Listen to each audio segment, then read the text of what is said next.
Netcasts you love. From people you trust. This is Twit. Bandwidth for iFive for the iPhone is provided by Cashfly at CACHEFLY.com. This episode of iFive for the iPhone is brought to you by Gazelle, the fast and simple way to sell your used gadgets. Find out what your used iPhone, iPad, and other Apple products are worth at Gazelle.com.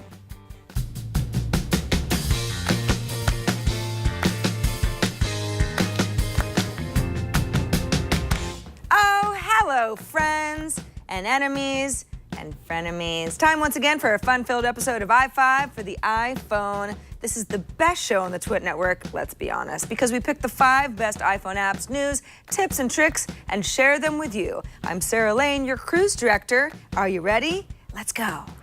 Number 1. By now, if you watch this show regularly, or you even just follow app releases regularly, you might be feeling email solution fatigue. That's an actual medical term for when you're feeling that everybody's got the next app that's supposed to help fix the way you process email and help you sort through it more easily and help you get back to life, and you're just tired. Until now, I felt that that app was actually Mailbox. It was doing a really good job. Even though Mailbox was bought back by Dropbox in March, we can assume that improvements are on the way. For now, it's still just a Gmail client. And if you don't use Gmail, you're out of luck. Or you were until now, because now you have Boxer. Boxer is an email app that supports not just Gmail, but Yahoo Mail, Outlook.com/Hotmail, iCloud, and AOL Mail. I'm not going to judge. You might be using AOL Mail. It's fine with me. That's a great start. Boxer also tries to get you to deal with emails instantly, but not always in order to achieve inbox zero. Boxer says it's not always realistic. You can swipe to archive or delete an email, or you can quickly respond to an email with something like a like or a custom quick reply like, I'll deal with this tomorrow or I'll be there soon. If an email needs a follow-up, you can swipe it into your to-do list or request help from somebody else and connect to your social networks like Facebook and Twitter if you like profile pictures of your contacts and other context like that. Perhaps best of all, though, a spam filter button. Spam buttons should always be part of any self-respecting mail app. Now, remember when Mailbox launched and put people on a huge waiting list in order to get access to the app so that Mailbox could manage their server load? Yeah, a lot of people were kind of frustrated by that. Boxer has a different feature. The app itself is $4.99, but it's free for the first 100,000 installers. As of launch day, I was around number 17,000, so it still may be free for you depending on when you watch this. In a nutshell, I think Boxer is everything good about Mailbox, but with even better functionality. You simply cannot lose. Number 2. Do you ever sit around twiddling your thumbs and drinking root beer floats while asking yourself, hey, what's Alexei Pajitnov, the dude who created Tetris, up to these days? If so, you and I have something in common. Luckily for both of us, he's busy making games for a company called Wildsnake Software, and the first is alive and well in the App Store. Say hello to Marbly. Okay, I'll be honest, it took me a few minutes to get the hang of how this even works. You move single marbles up, down, or diagonal in order to get them in rows of 3, in which case they start disappearing and you basically want to clear the board. And you kind of have to think ahead here. It's a little frustrating, or at least it was for me, but you do get better as you move along. Even after you play enough levels, it starts getting harder, but you also get access to challenge puzzles, and there are enough levels to keep you occupied for a while. Now, I should say at this point that I used to be world's biggest Tetris fan on my Game Boy. I spent at least 2 years of my life playing it, and I basically owe Mr. Pajitnov my firstborn. I like Marbly, but I don't love Marbly. I'm not gaga for Marbly. Maybe it just needs to grow in me, or maybe Tetris is just one of those perfect games that only come around once every few decades. Either way, Marbly's free, and if you're looking for a new game, it's no dots, but it'll pass the time. Number 3, we got a duh tip from Paul, who's writing in with his first duh tip ever. Thank you, Paul, for letting us deflower you. He writes, to take a very still picture, steady the phone on something and use the plugged-in headphone volume up button as a shutter release. This may be a duh tip that everybody already knows. Well, Paul, if there's anything I've learned from the last, 6 years of studying iPhone user behavior, it's that no tip is ever too to be obvious to everybody. In fact, we got a few emails about this very same tip over the past week on our email inbox, so there you go. This trick can really come in handy if you're taking a group photo and you want to make sure it's as steady as possible. You don't actually have to wear your headphones, or even just to, step up a selfie. That sort of thing. By the way, either the volume plus or minus button will control your shutter in the native camera app on your iPhone, although it does vary with third-party camera apps. Camera Plus, for example, only utilizes the plus button. That's the camera app I use the most. Some photo apps don't take advantage of either one. This episode of iFive for the iPhone is brought to you by Gazelle. Do you want the latest iPhone, iPad, or Mac? Of course you do. Are you hoping to sell your Android phone now that you've heard what's gotten announced at WWDC?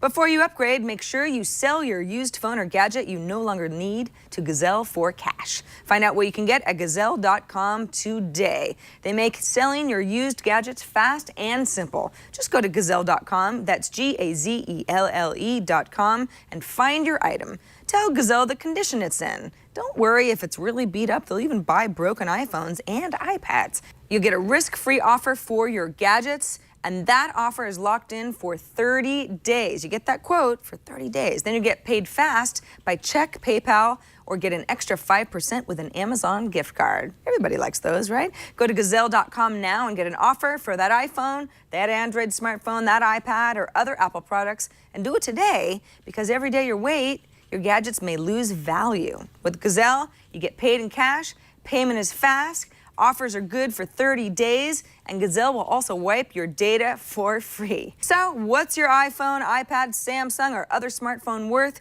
Take a minute to go to Gazelle.com to find out. Sell your used iPhone and Apple products today at Gazelle.com. Number 4. You know what's really cumbersome? Getting everybody together for an event. It's supposed to be fun, but you're figuring it out via email. And maybe I just have very high maintenance friends, but these threads can go on forever before we all agree on a time and a place. Yeah, luckily for me, a scheduling app called Atlas exists to make my and your life easier. It's a combination of data from your calendar, your reminders app, and your contacts, and designed to keep everything on your iPhone. Just have it all in one place. If you want to book a meeting with one person or a big group, that's easy. You just suggest a time, a place, invite the appropriate parties, add a phone number if maybe there's a call-in, etc. Atlas does a great job of populating all the info that you need, like directions, local weather, and it's compatible with Gcal, iCal, Yahoo, and Outlook calendars. Now, if one of your contacts maybe wants to go to a coffee meeting with you, but they can't make the time that you suggested, they can counter with a better time and then wait for you to accept that. I get a snapshot of my day via the overall timeline view or a calendar view, and I can quickly look up upcoming events by swiping left. Pro users get their own vanity URL and a page for others to schedule meetings with them from any browser. I really like Atlas. I think it's a great product, but the latest update has crashed on me a few times, and I noticed some buggy behavior here and there. Just got to put that out there. Right now, the app's in limited release to handle the load, which is probably a good thing because this is a fantastic tool that just needs a little more stability. Finally, number 5. We got a little voicemail from somebody who chose to remain anonymous with a clever little workaround for that dictionary tip from a couple weeks back. Hey, Sarah, you had a tip about using Spotlight for definitions, and you made the point that it doesn't really work unless you turn off all the other services that Spotlight searches. But what you can do is set up a shortcut that says definition, right? So I set up a shortcut, DF, and every time I type DF, it enters definition. So when I go to Spotlight, I go ahead and type in DF, hit the space bar, type the word, hit search, and then boom, you go to Safari and get your definition. So it will work even if you have all the other services turned on. So there you go. That should help out if you want to use Spotlight for definitions and not turn off all the other services that it searches. Hope that helps. Great show, Sarah. Thanks. You guys and your clever little shortcut workarounds are going to keep me employed. Thanks for the call and the tip, anonymous trickster. Oh, and one more thing before we go. A few weeks ago, I asked if you knew any cool apps that took advantage of that whole shake to undo that I might not know about. We got an email from Philip who writes, when you shake in Google Maps, it doesn't actually undo. It asks you if you want to send feedback, which is useful if you've discovered a mistake or if something about the app is making you frustrated.